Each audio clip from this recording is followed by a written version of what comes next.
we have hit a half a year of doing these ramblings, which is insane, absolutely insane. So welcome to the 25th one, and I know that sometimes I talk about nothing coherent. I talk about stories that nobody cares about, but this one, we'll see if I can follow a train of thought and see how it goes. So I'm wearing a Michael Jordan shirt that I got in elementary school from Noah Riley. And this sweater is, or sweatshirt, someone's going to argue with me about it, this thick fabric shirt.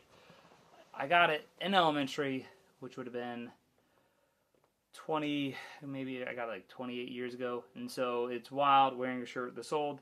And last week I said that Bennett had a 90s themed dance at our school, and I didn't even think about it. I should have worn this because this shirt is from the 90s.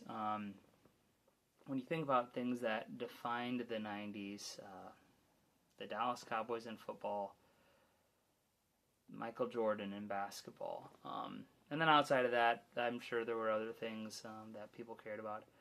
The 2000 NCAA championship was won by the Michigan State Spartans in basketball, which meant that they played a lot of games in 1999.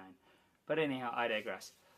So if you notice, I have this little fuzzball on my neck. I'm trying to see if the audio quality is better on this, so comment below if you think this sounds at all different.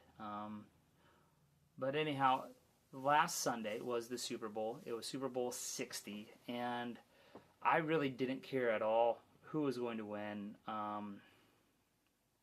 I don't know if I've cared deeply about any NFL thing since about 2014. I think it was 2014 whenever it was Dallas versus Detroit in the wild card playoff. I'm sure David Drake would be able to remember, but that was kind of the last time that I really had a lot of time spending watching football of any sort. But anyhow, it was the Seattle Supersonics versus the New England Patriots. Now, if you are a millennial, you remember New England Patriots winning so many Super Bowls, going to the Super Bowl so many times. If you are a Cowboys fan, you remember having your record of however many Super Bowls getting surpassed by the Patriots. Like, I was so tired of seeing the Patriots win. But if you remember, the Seahawks had a little bit of a run where they were almost a legacy 10 years ago. Well, I figured out who to care about in that game because Kenneth Walker III was a Michigan State Spartan. And so interestingly enough, I half cared about cheering for them because of him. And then he won Super Bowl MVP. I did not watch the second half, but in the first half he had a lot of really good runs, did really well. I think looking afterwards, he averaged almost 7 yards a carry, and Michigan State he was the first running back in 28 years to get Super Bowl MVP. I think it was 28, but he then, being the Super Bowl MVP, made Michigan State the only team to have had a MVP for the NFL, NBA, Major League Baseball, and hockey, and the NHL. So I thought that was kind of really cool to just be able to have Michigan State be known and seen on that level. And if you are trying to remember why I care about Michigan State, Sparty right there. I did not graduate from there, but my mom and dad did, and that's where my mom found Jesus. So anyhow, Super Bowl, it was a very boring first half. Thought it was really wild that Pepsi stole the polar bear. Pretty wild. I remember looking at someone else and it was just like, are you kidding me? The Dunkin' Donuts commercial was also kind of funny. I did not really watch a lot of the commercials, and something that I forgot, it was how many TV shows and movies get advertised during the Super Bowl. And I know a lot of people were up in arms about the halftime show. People were really concerned about it. But I think more people need to be concerned about the stupid horror movie and horror TV show commercials during the Super Bowl. Because, like, as a youth pastor showing the Super Bowl, you can turn off the halftime. You can show something different. But, you like, monitoring every single commercial whenever you don't know what's coming up. Like, my kid, we had elementary through high school kids here for a Super Bowl party. And my goodness, like, I don't want to see a horror TV show commercial. My kids definitely don't want to. So I think people need to be more frustrated towards NBC about these commercials that are just gross.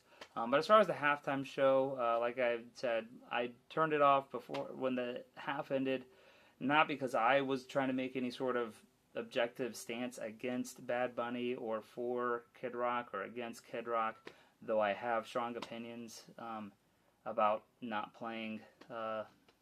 Kid Rock was who I grew up, was the one of like, you don't listen to Kid Rock. But I feel like as a pastor, we should have learned a lesson in the early 2000s that you just don't know what's going to happen at the Super Bowl. I did listen to most of the halftime show later, and I love hip-hop, I love Spanish, but Bad Bunny's he's not my jam. Though some of the songs and some of the hooks, they're pretty good. Looked into some of the imagery, it's a pretty powerful tale about, the Puerto Rico, and then it was neat that he ended the halftime show with like saying all of the countries that are in North and South America, and then being like, "We are America," So that was beautiful. But do you know what wasn't beautiful in the last week?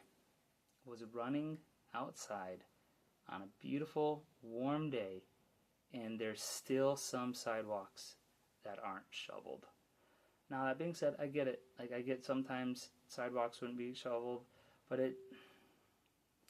I'm trying to run, I'm trying to just take it easy, and boom, you hit a 30-yard stretch where it's not shoveled.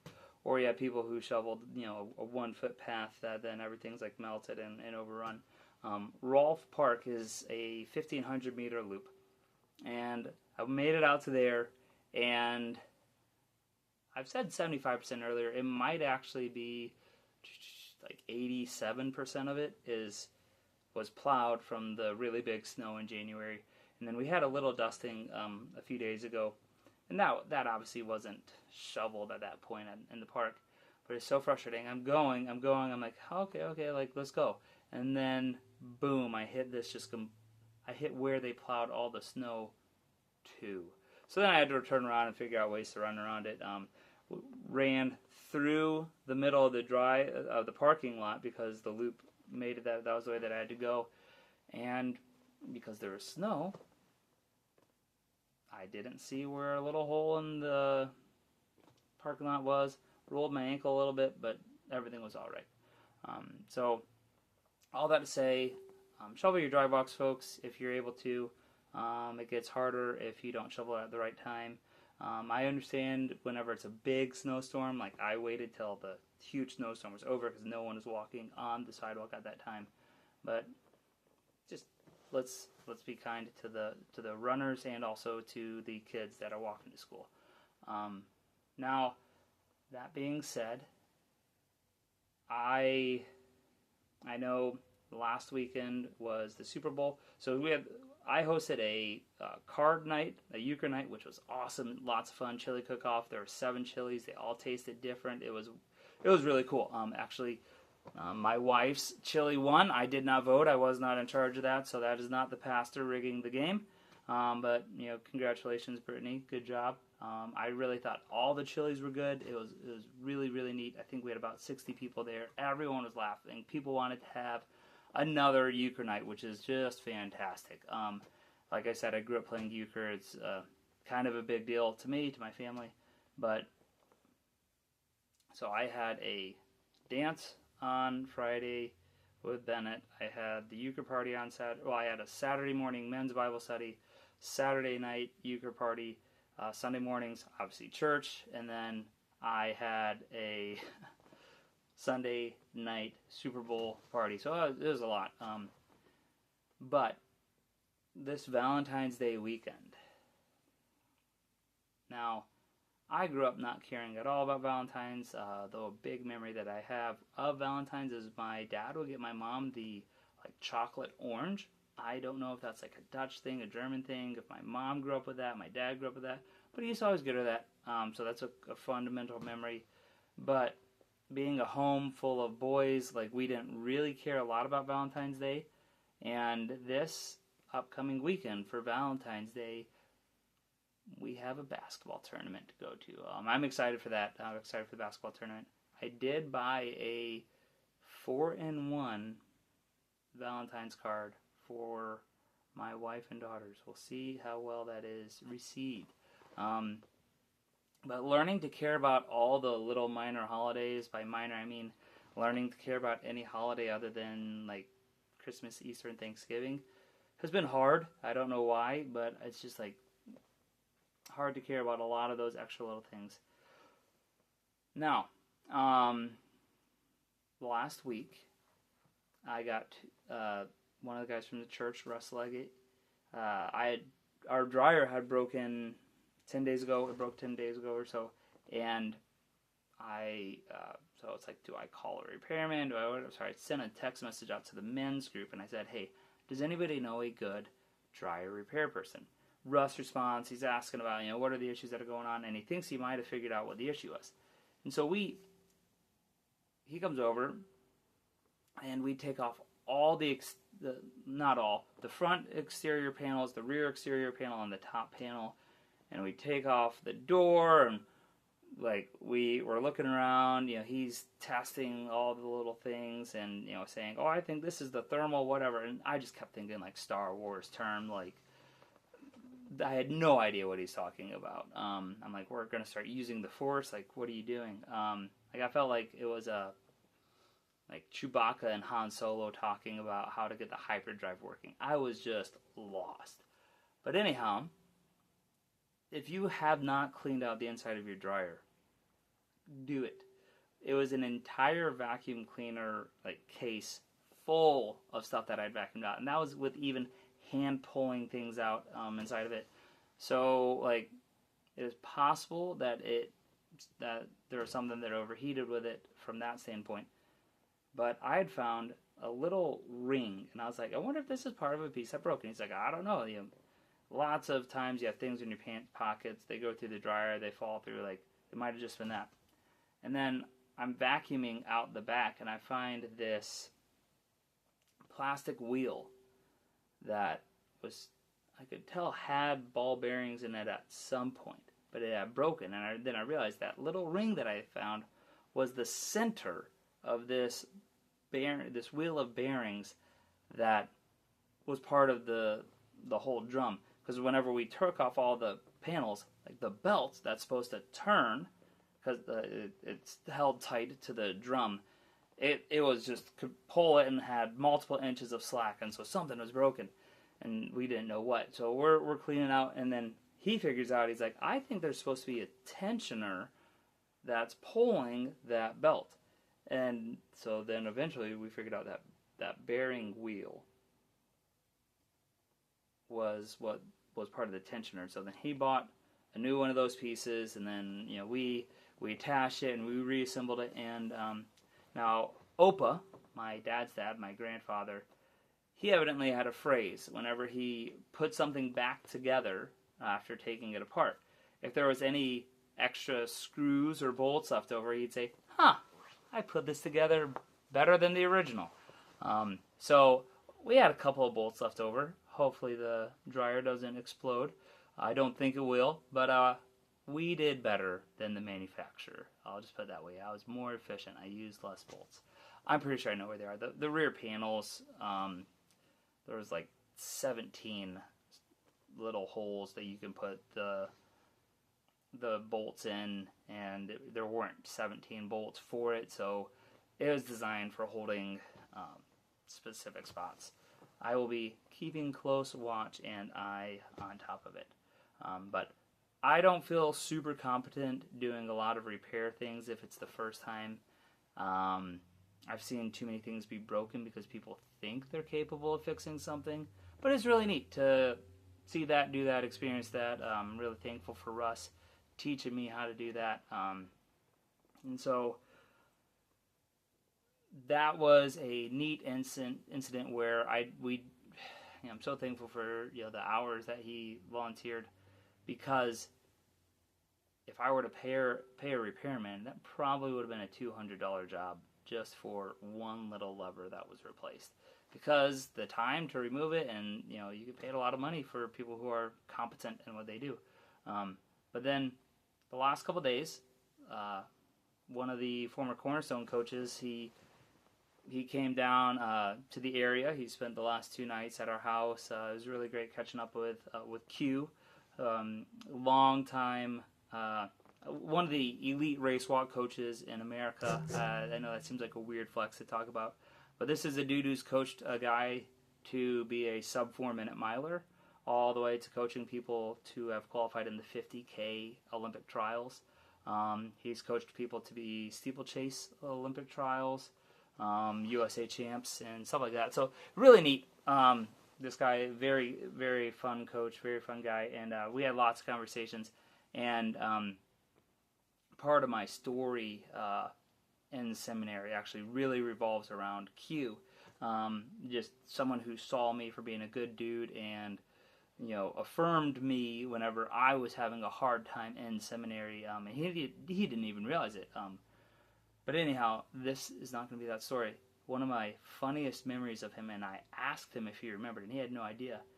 We were at the Indoor Nationals in 2014. And because we got married 2014, so it would have been indoor 2014. We're at these Indoor Nationals, and we're cheering on people. That was the year Lou Fallon. I'm pretty sure that was the year, Lou Fallon won the indoor mile. It was really cool, really neat. Brittany obviously dominated in the events that she did.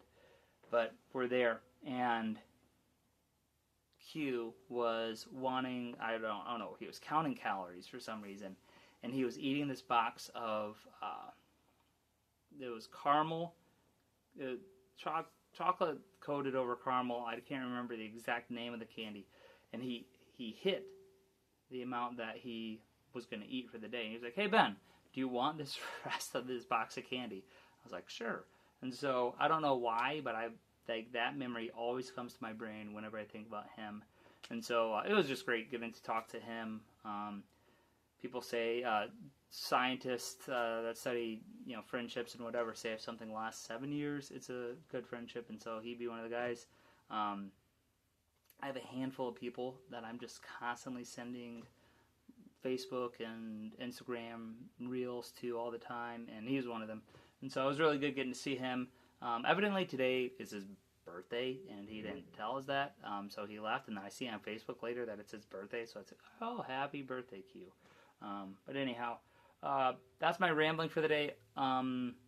If you didn't make it out to the Happy Hearts, we had a really great Happy Hearts local historian. She did a great job talking about the Underground Railroad here in Northwest Ohio. I could talk a long time about what she talked about. It was awesome. Maybe sometime I could interview her about historical method or Underground Railroad or something neat that she found. But again, comment below if people would like me to have more interviews and who you'd like me to interview. There's the interviews with David, that conversations I have with David over elsewhere on this YouTube channel. Everyone have a good day. Enjoy your Valentine's Day weekend. Remember that there are bigger deals than who you cheer for in football. If people don't know that you care about them, let them know. And so, hasta luego. Have an awesome day.